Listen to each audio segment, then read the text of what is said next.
So what do you have against Christianity? Well, it's a corporation. You know, pretending that it isn't. It's a corporation that doesn't even pay any tax. But it's spiritual. It's religion. Well, maybe it was once upon a time. The concept was spirituality, but I think they've twisted it around a bit. And, you know, I mean, they've got all this property. You know, they stole it from poor serfs. You know, and you know, couldn't pay their taxes. You know, or they were declared like infidels or heretics. And that was a good excuse to take their land away from them. You know, they'd burn them or quarter them. You know, take their land and accumulated land that way.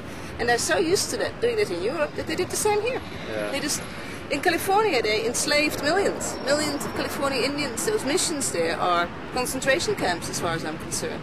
You know, that's how I see that type of Christianity. You know, poor Jesus, I don't think ever had this kind of thing in mind. Yeah. Do you think that my being a Satanist and being outspoken about being anti-Christian, do you think when my book comes out, I'm gonna get a lot of attacks verbally or nasty letters? Or well, yeah, I should hope so. It means you have an effect, you know. I mean, you know, the more enemies you have, well, they're gonna say I'm not Indian. Of course. Because no Indian's gonna be a Satanist. No Indian's gonna be Christian, of course. If he's a Satanist, he can't be an Indian. So what? You know, I mean, who cares? Well, yeah, it's a pissing contest. It's like I don't have anything to prove. I'm an artist. I'm doing my art. You know, I wonder what Bob's going to think about me using his thing in the background. I don't know, but he's acknowledged in the thank you acknowledgments of my book.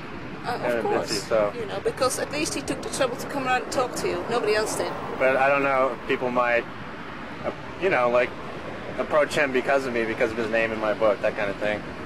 Death by association. Yeah, well, I mean, he associated himself by posing with you in the book already. You know, I took a photo of That's that. true. You know, and he associated Yeah. himself totally, because that book has got a big pentagram on the front, and I took a big, huge, juicy picture of it, and this is full knowledge and cooperation. You know. So what did you think of that book, Apache Means Enemy? Because we were living together as roommates when I was working on it, and I just started doing I hadn't done any beadwork up to that. It reminds me of Old Masters, you know, but you know, improved on by the beadwork. You know, like it's like Old Masters was an Indian flavor because of the beadwork. You know.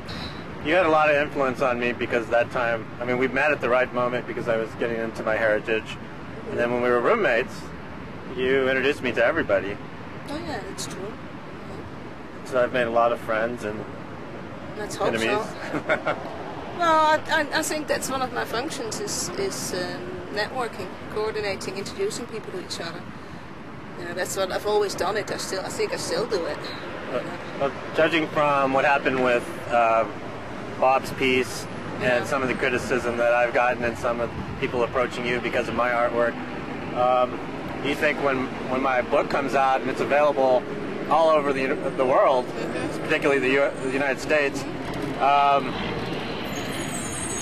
do you foresee like America embracing me and my art, or do you think it's going to be like difficult? It's probably going to be difficult. Yeah. You know, and all I can say is don't censor Indian art. Give Indian artists, you know, an opportunity to get out of that gilded cage. We're supposed to be in the ghetto. We're supposed to do buffaloes and teepees. Yeah, we're supposed to be like they give you like a list.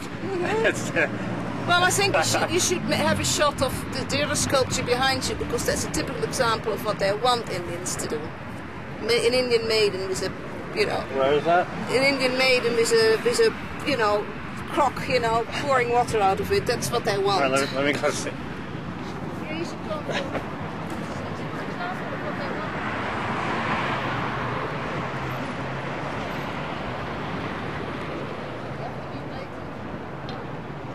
That's what Native American artists are supposed to be doing.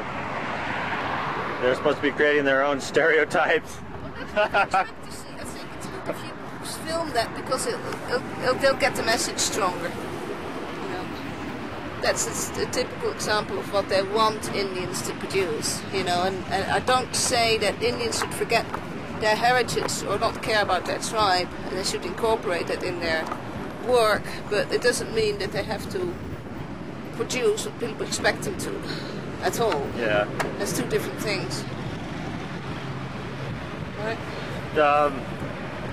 I remember before, because you, I remember specifically, and I remember this in my mind when you said that, I mean, you could see why I'm doing what I'm doing and why I'm staying in the United States, but you told me that if I went to Holland, that I would not have the conflict, the struggle. I would be able to just do my art in peace. They just see it as art. Yeah. You know, they wouldn't have a problem with the Satanism, and they wouldn't have a problem with the pornography. You know, because both of them are rights. You know, they're rights. You know, that your rights. You have a right to expressing your art what you want. You have a right to practice any religion you want. You know, and that's what they say America's here. supposed to Yeah, but that's but they're not practicing what they're preaching. You know, they say you can be... I'm free. If you got to talk about it all the time, I'm free. Thumbs up. If they're free, how come that they've incarcerated over 2 million people in this country, which is the highest incarceration rate in the world, which is... More than China, more than the Soviet Union now. America incarcerates... Land of the free, home of the captured Well, they incarcerate over 25% of the entire prison population is incarcerated in the United States. They lock people up the longest.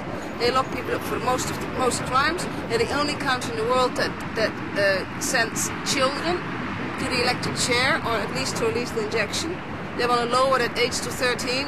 I think it's disgusting. How dare they? Oh, they passed Proposition 21. Now 14-year-old kids are going to be thrown in prison with adults. Yeah, and they're going to be dragged in chains, whether they're guilty or not.